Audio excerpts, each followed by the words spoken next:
Satu lagi iaitu menolak fitnah dalam media sosial. Saya kira ini adalah satu pendekatan yang cukup baik dan very kreatif. Kita kena menaikkan awareness, create awareness, dan mengatakan bahawa media sosial ini kalau tidak ditangani dengan baik akan membawa banyak kehancuran kepada kita. On one hand, I think the whole Kota Belud will be wired now. But on the other hand, I'll be busy defending all this fitnah dan tuduhan. Kalau dulu dekat surau mungkin orang tak berapa tahu fitnah dan sebagainya. Sekarang dengan 4G, I think Tok Imam pun boleh download banyak video-video, klip-klip video yang begitu kreatif, yang banyak diubah suai dan sebagainya ataupun diletakkan dalam konteks yang di luar konteks sebenar. So it's going to be a very exciting years ahead.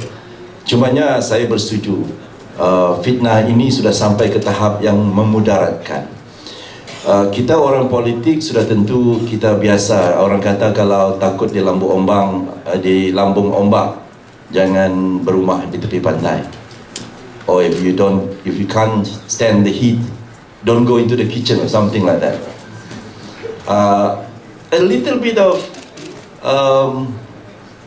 permainan politik to me is rencah hidup orang Malaysia, dan itulah juga yang menyedapkan breakfast kita, dengan sedikit a little bit melodramatic political stories, stretching the truth a little bit, menyebabkan nasi lemak kita lebih sedap kalau kita makan pagi-pagi sambil membaca surat khabar dan juga melayari internet.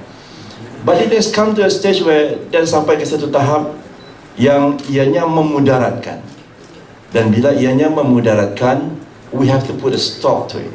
Or the very least, ataupun sekurang-kurangnya kita mesti mengambil tindakan yang berpatutan untuk mengawal keterlaluan ini.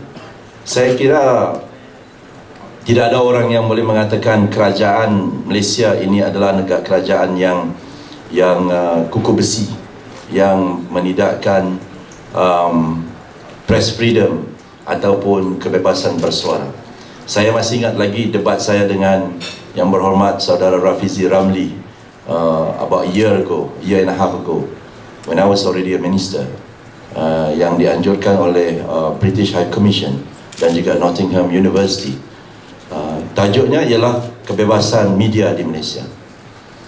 Of course, the first opening remark saudara Rafizi was, ladies and gentlemen, ini dia cakap lah, ladies and gentlemen, can you believe it? In this country, you can't even criticize the wife of the Prime Minister. That was his opening remark. And I was like laughing, rolling on the floor, laughing out loud. ROFL. I kata dengan dia, come on Raf, you should know better. You talk about Datin Sri Rosmah almost every day. Tak tahu dah infatuated dengan Datin Sri Rosmah ke tidak. But my point is that you can criticize. It's not a problem. You're lucky that Datin Sri Rosmah tak sama ni.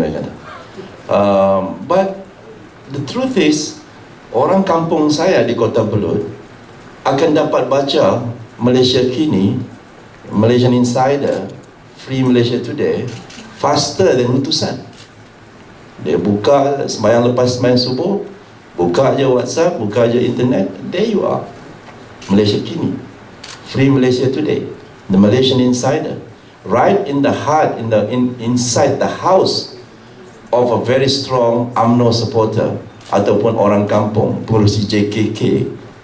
So no one can blame or menuduh negara ini negara yang tidak mengamalkan kebebasan bersuara. We all know more people read online, you know that. So tidaklah menjadi satu tuduhan yang berasas bila mengatakan kerajaan tidak menggalakkan rakyat. Kita berbelanja berbilion-bilion ringgit.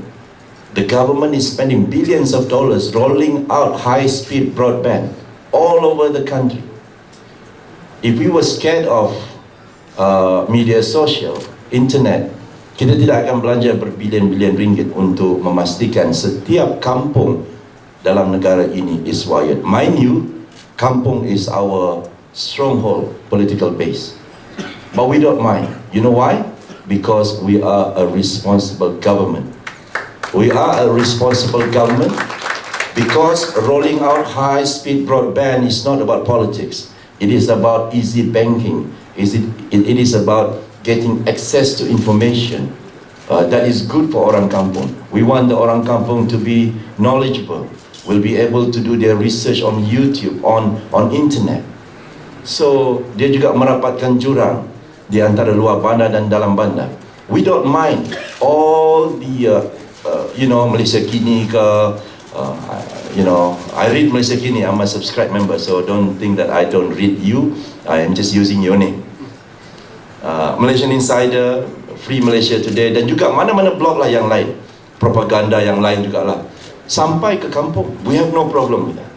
Kita tidak pernah takut kepada perkembangan yang menjadi kewajipan kerajaan untuk memastikan high speed broadband ini sampai ke pelusuk, sampai ke kaki Gunung Kinabalu.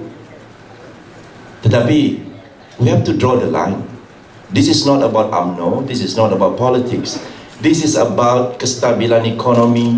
This is about security of the nation. This is about the functioning of the government. Kalau setiap kali mesyuarat kabinet, mesyuarat keselamatan, mesyuarat itu dan mesyuarat ini, penyiasatan itu dan penyiasatan ini terdedah kepada kemungkinan maklumat keluar ataupun proses penyiasatan terkeluar, this is not good for any government, not just Malaysian government. No government in the world will tolerate this kind of abuse and total disregard for rules and regulations. No government can survive in this kind of environment. Percayalah, it's not about withholding information, but the government must work within dalam keadaan di mana ada perkara yang boleh didedahkan, ada perkara yang terpaksa diklasifikasikan sebagai rahsia. Itu pun ada juga kategori rahsia besar dan macam-macam. So no government can work. You tell me lah, even America, you cannot really open up the government 100%. Lagilah banyaknya COVID operation di Amerika. And this is the greatest, apa orang kata, yang meraihkan the fourth estate, which is the media. But they are also doing a lot of COVID operation. So don't think that, jangan kita merasakan bahawa kebebasan media, kebebasan media sosial dan sebagainya ini adalah satu kewajipan yang ataupun satu kenyataan ataupun satu fakta yang tidak boleh diganggu-gugat.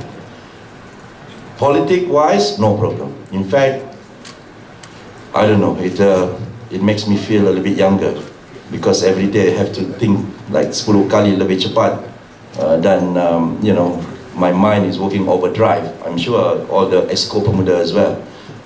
Itu tak ada masalah. Yang kita risaukan ialah bila dia melibatkan kestabilan ekonomi, keselamatan, seperti mana yang saudara Nazir cakap tadi, iaitu seperti yang berlaku dalam Lawyat. Saya rasa dalam kejadian dalam Lawyat itu kita bercakap terima kasih kepada pihak berkuasa, terutamanya polis yang cepat bertindak.